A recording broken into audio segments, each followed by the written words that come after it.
Baik, Assalamualaikum warahmatullahi wabarakatuh. Anak-anakku, saya akan melanjutkan materi kita tentang sistem reproduksi.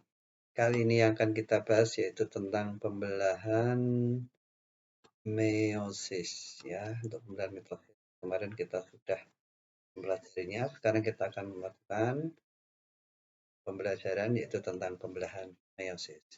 Nah, anak-anakku, jika pada pembelahan mitosis itu adalah pembelahan yang terjadi pada sel tubuh.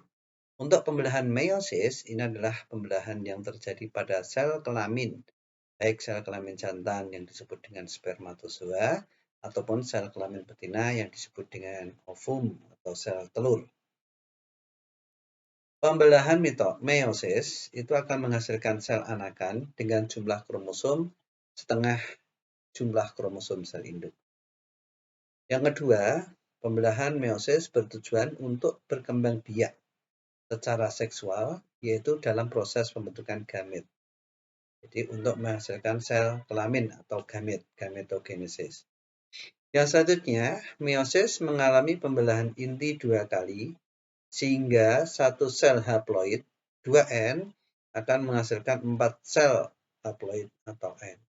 Jadi hasil dari pembelahan meiosis ini akan menghasilkan 4 sel anakan dengan jumlah kromosom separuh dari kromosom induknya. Sebelum pembelahan meiosis terjadi, sel mengalami fase pertumbuhan atau interfase seperti pada tahap pembelahan mitosis. Nah, tahap-tahap pembelahan meiosis ini ada 2 tahap. Yang pertama yaitu meiosis 1 dan yang kedua meiosis 2. Meiosis 1 meliputi profase 1, metafase 1, anafase 1, telofase 1.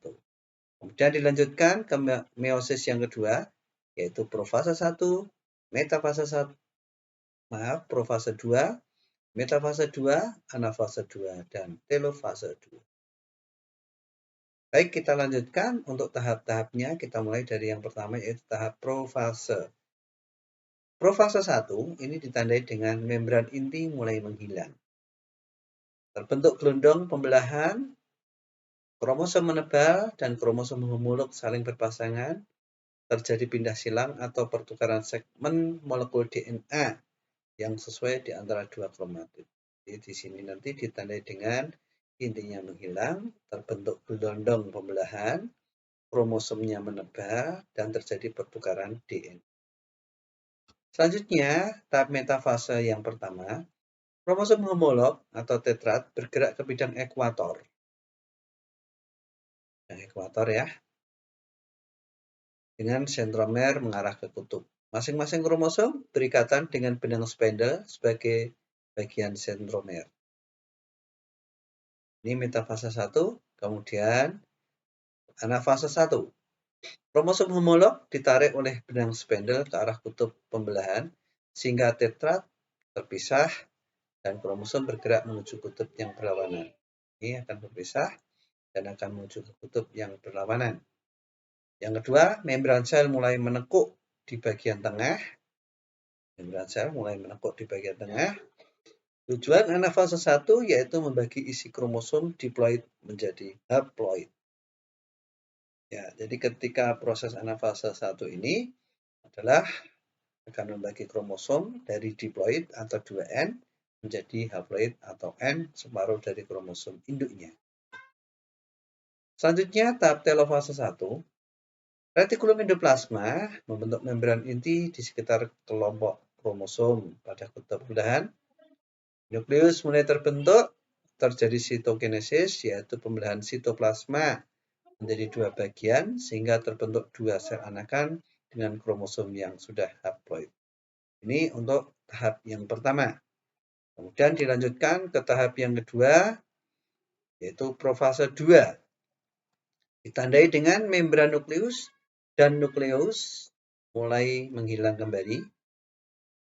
Yang kedua, sentrosom membelah dan sepasang sentriol memisah menuju kutub-kutub yang berlawanan. Dan di antara keduanya muncul benang spindle yang memancar dari kedua sentriol. Sentriolnya kemudian akan memancar benang-benang spindle. 3, waktu ini lebih singkat dibanding tahap lainnya. Jadi ini tahapnya adalah tahap yang paling singkat. Metafase 2. Setiap kromosom haploid beserta 2 kromatid tertarik ke bidang ekuator. Terbentuk benang-benang spindle, salah satu ujungnya melekat pada sentromer, khususnya di bagian kinetokor, dan ujung lainnya yang membentang menuju kutub pembelahan yang berlawanan.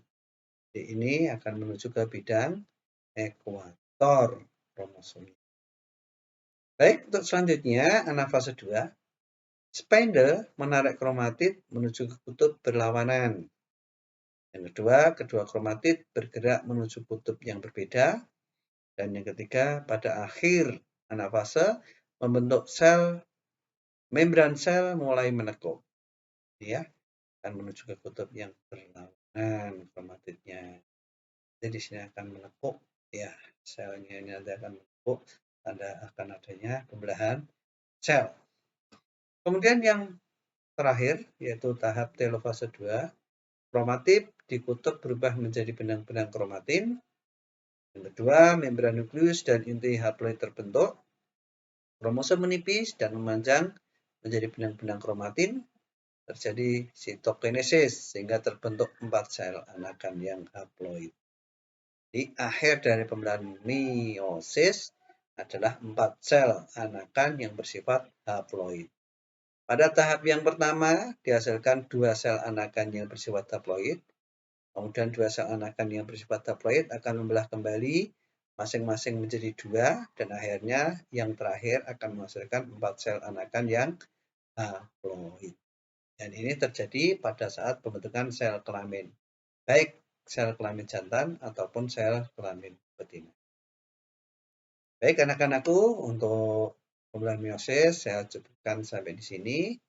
Wassalamualaikum warahmatullahi wabarakatuh.